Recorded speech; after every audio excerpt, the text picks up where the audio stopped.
What's up, motherfucker? If you are a French player or if you want to play the French defense one day, keep in this video because I'm going to show you how to beat the move bishop d3 with a game of Benjamin Gledura in the World Cup.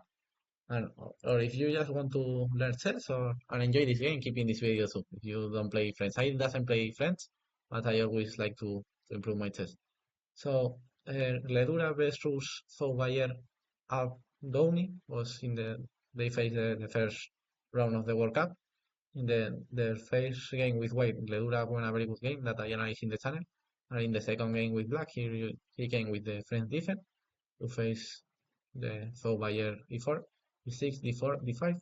And now Bayer plays bishop d3, which is a very strange move here. Here the four main moves are knight c3, e5, it takes, and knight d2. I recommend all of us the move knight c3, that's the only move that I like. In other openings I used to change more and play other things, but against the French defense I only like knight c3. For me it's the only good move here, so I recommend us to study and learn knight c3.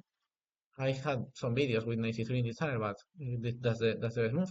But okay, today we're going to learn how to refute the move bishop d3, like Benjamin Gledura made.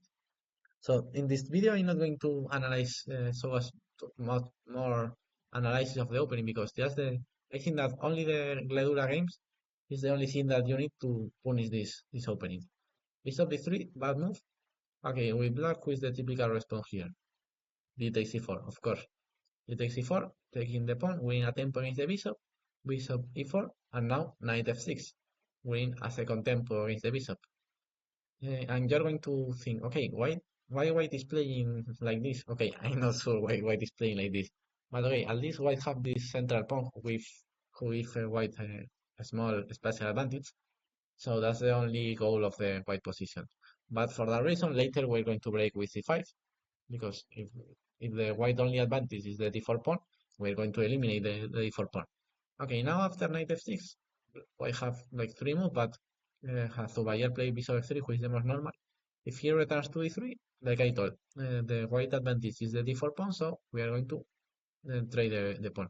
We cannot take because bishop b5, and the knight is pinned here.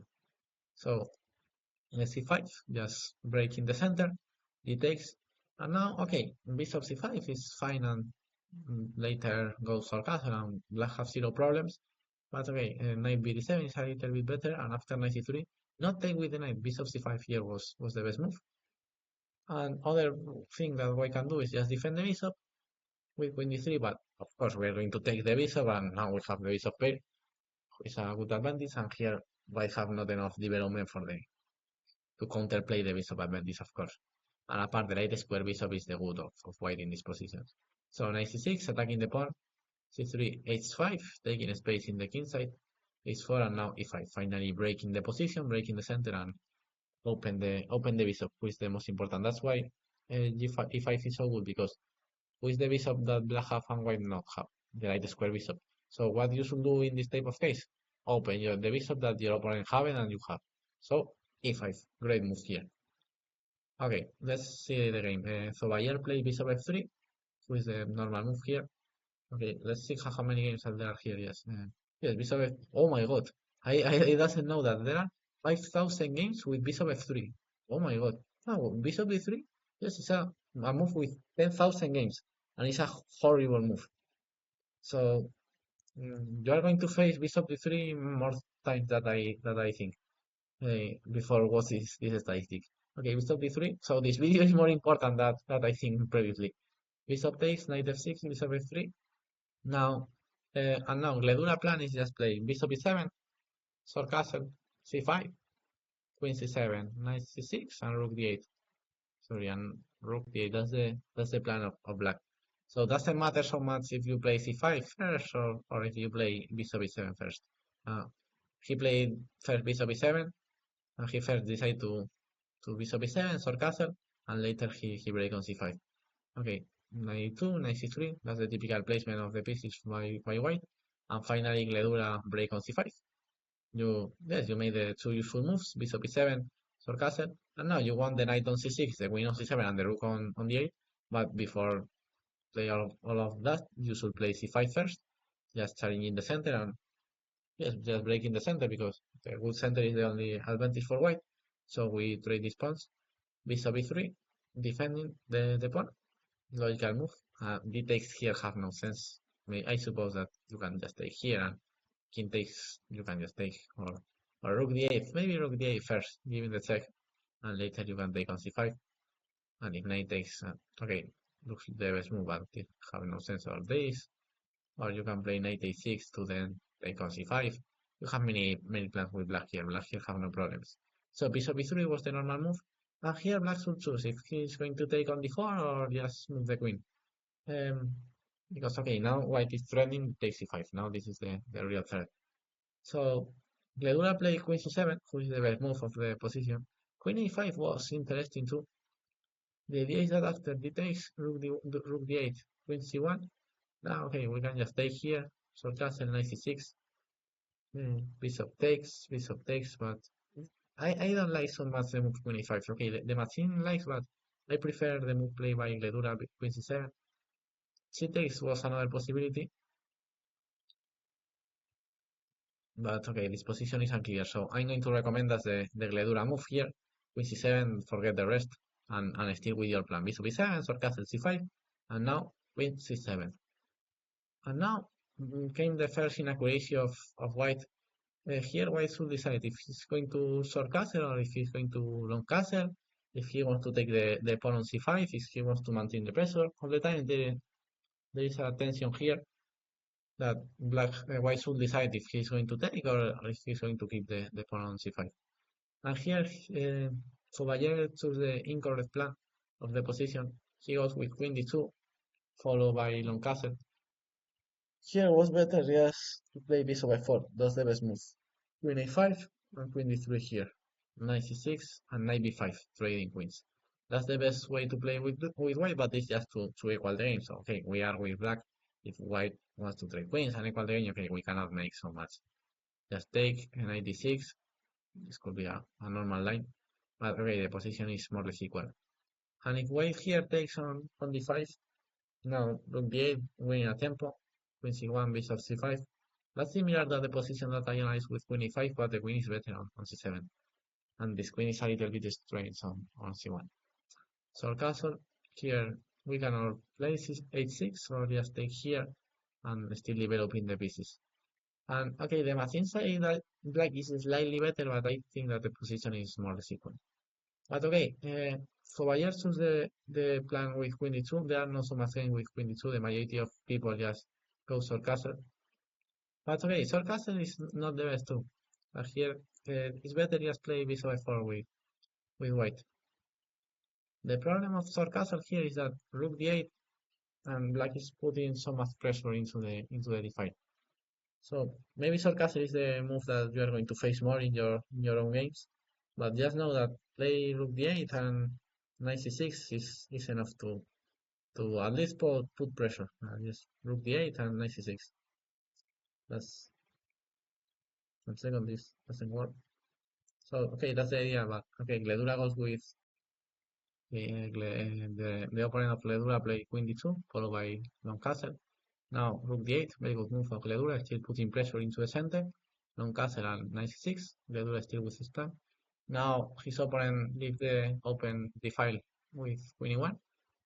Logical move. You didn't want to have your queen in the same file that he had his rook.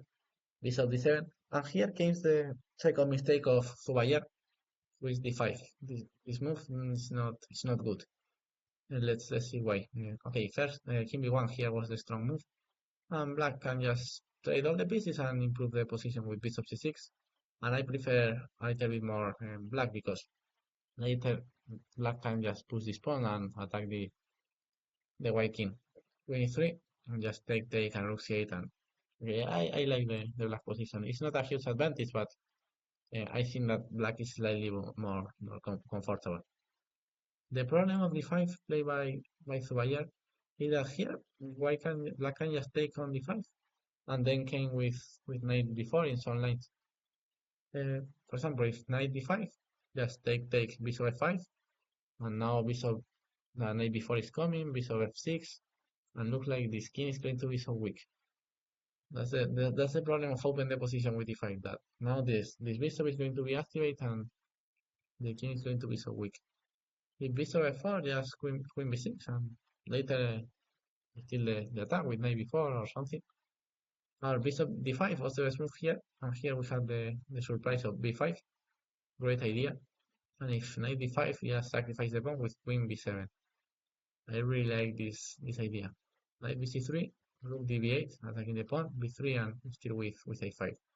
And this pawn sacrifice is very interesting for black. Now a4 is coming, if knight takes, for example, stupid move h4, no?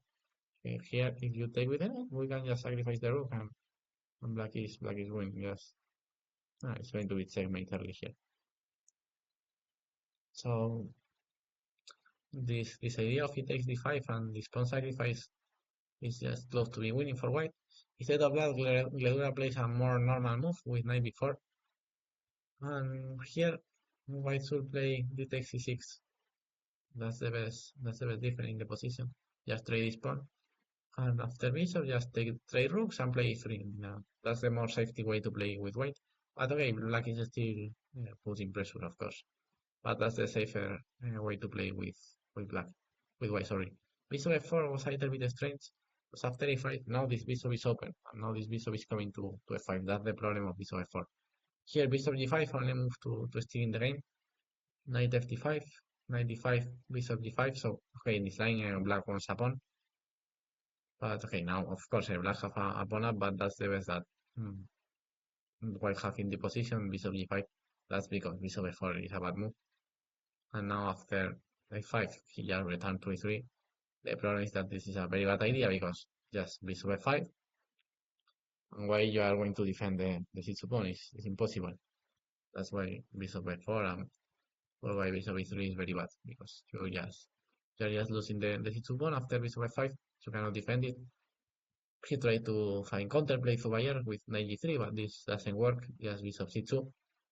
We need to c4. Just taking the d3 square. e3. You don't need to take the rook so fast. It's better to just because at this bishop is just stronger than the rook. You don't need to take the rook so early. So finally, bishop d3.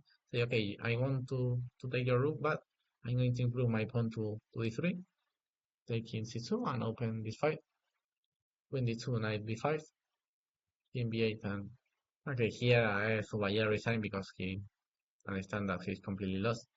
A very good game of Gledura, showing the good plan against bishop d3 in the French.